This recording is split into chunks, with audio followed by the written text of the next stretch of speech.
This is the hsCRP Insights for Healthcare Professionals Vodcast Series, brought to you by the American Heart Association.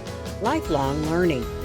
Listen, learn, and increase your knowledge on hsCRP and systemic inflammation. Hello, and welcome to the American Heart Association's hsCRP Insights for Healthcare Professionals Vodcast Series.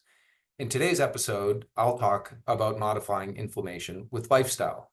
My name is Brendan Everett. I'm a cardiologist at the Brigham and Women's Hospital and associate professor at Harvard Medical School. Listed on this slide are my disclosures.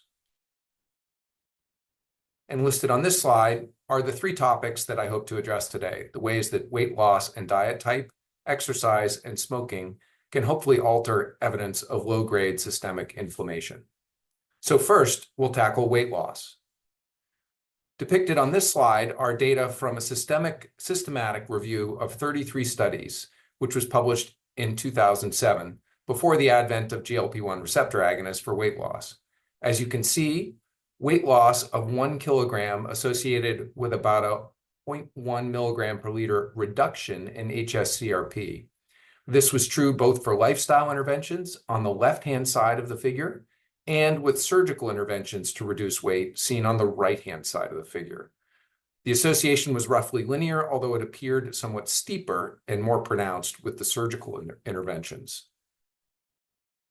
Depicted on this slide is a box and whisker plot to give you an idea of how much weight loss you might anticipate depending upon how much CRP reduction you might anticipate based on the percent change from weight at baseline. As you can see, as you increase the percentage of weight change from 6 to 10% to 11 to 15% and even greater than 16%, you may see reductions as large as 40% in CRP levels compared to baseline. It turns out that it's not just weight loss that's important, but potentially diet type as well. Now, of course, the most important diet that we use in cardiovascular medicine is the Mediterranean diet, and that's because the PREDIMED trial demonstrated its efficacy in preventing major adverse cardiovascular events. So as you probably know, this trial randomized 7,447 participants who were at high risk for cardiovascular events, but didn't have established cardiovascular disease to 3 treatment groups: either a Mediterranean diet supplemented with extra virgin olive oil, a Mediterranean diet supplemented with mixed nuts, or to a control diet, which was essentially advice to reduce dietary fat intake. As I mentioned, the primary outcome was an adverse cardiovascular outcome of heart attack, stroke, and cardiovascular death, and the median follow-up for participants was almost 5 years. The trial was stopped early for efficacy, and you can see patients who were randomized to the extra virgin olive oil treatment group had about a 31% relative risk reduction for the major adverse cardiovascular event outcome. The hazard ratio was 0.69 with confidence limits that extended from 0.53 to 0.91. A similar benefit was seen in those who were randomized to the nuts plus Mediterranean diet treatment group with about a 28% relative risk reduction. The hazard ratio was 0.72 with confidence limits that extended from 0.54 to 0.95. Both of these were compared, of course, to the standard control diet. In fact, the authors even saw a reduction in total mortality with the extra virgin olive oil plus Mediterranean diet option.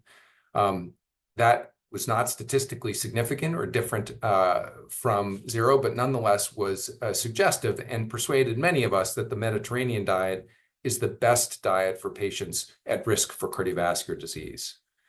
Interestingly, there were modest weight reductions across all 3 treatment groups in the PREDIMED trial. While there were differences over the course of the trial during the 5 years of follow-up, there were no statistically significant differences in either waist or weight or waist circumference according to a randomized treatment group. Nonetheless, on the next slide, you can see that participants who were randomized to the Mediterranean diet, either plus extra virgin olive oil or plus nuts, had a modest reduction in their hsCRP. Here you can see that the reductions as published in the paper were minus 1.9 milligrams per milliliter, or To convert that to the standard units is minus 0.2 milligrams per liter. These reductions were statistically significantly different from those randomized to the control group, here listed as low fat. Similar reductions were seen in IL-6, an important upstream inflammatory driver of hsCRP concentrations. Interestingly, this association between the Mediterranean diet and inflammation reduction was actually known at the time of the Predimed trial publication. These data are from a JAMA paper published by Esposito and colleagues in 2004. Here you can see that patients who were randomized to the metabolic syndrome had a reduction both in weight and body mass index, but also, along the lines of our discussion today, modest reductions in hsCRP of about 1 milligram per liter. Presumably, some of those reductions were related to the observed reductions in weight and body mass index, but also may have been independent of those reductions, as demonstrated with the Predimed data I showed you a moment ago. Okay, so we've talked about weight loss and diet type. What about exercise? So there are abundant data examining the impact of exercise on hsCRP.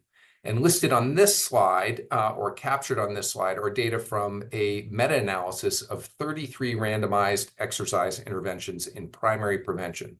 So these were randomized trials where patients were randomly allocated to either some kind of exercise intervention or standard of care. And as you can see, in aggregate, there were modest reductions in hsCRP. The observed reduction was about minus 0.6 standard mean difference in hsCRP. So that's about a 0.6 milligram per liter reduction in hsCRP, which is not insubstantial.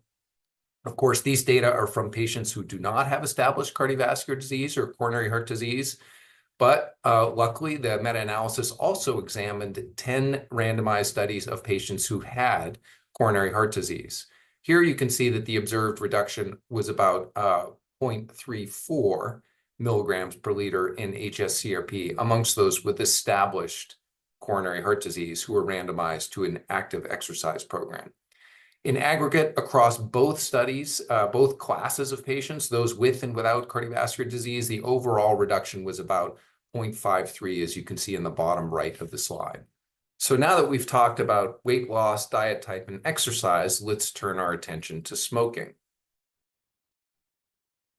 So there aren't a huge number of trials testing smoking interventions and change in CRP, but there are some observational studies.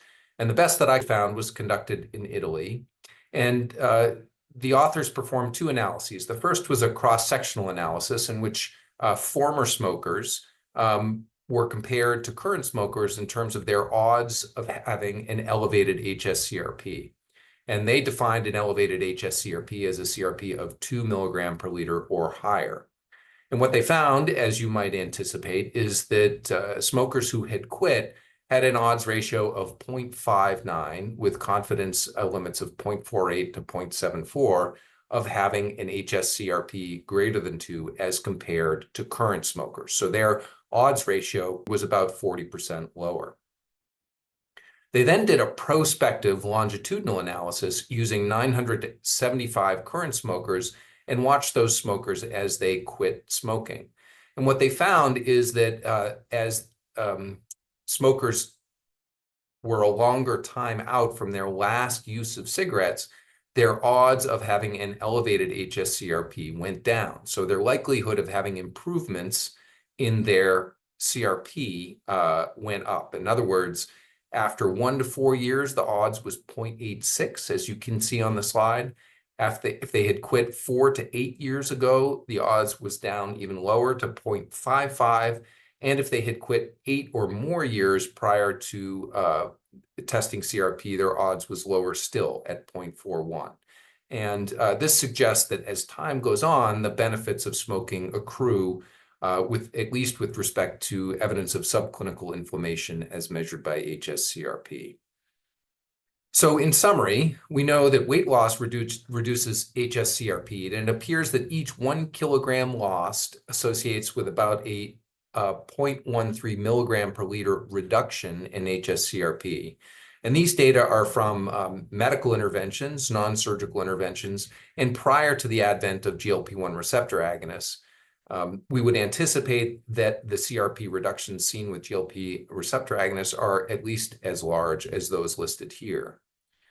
The Mediterranean diet appears to be a diet type that is also associated with hsCRP reduction. Of note, the Mediterranean diet is also the only kind of diet that has been demonstrated in a large randomized trial to reduce major adverse cardiovascular events, hard outcomes like MI, stroke, and cardiovascular death. And this may be true in spite of the Mediterranean diet not leading to substantial weight loss, at least in one major trial, the Predimed trial. It's clear that exercise interventions lead to small but probably clinically important reductions in hsCRP, with reductions of about 0.5 milligram per liter to those for those who were assigned to aggressive or exercise interventions as opposed to standard of care.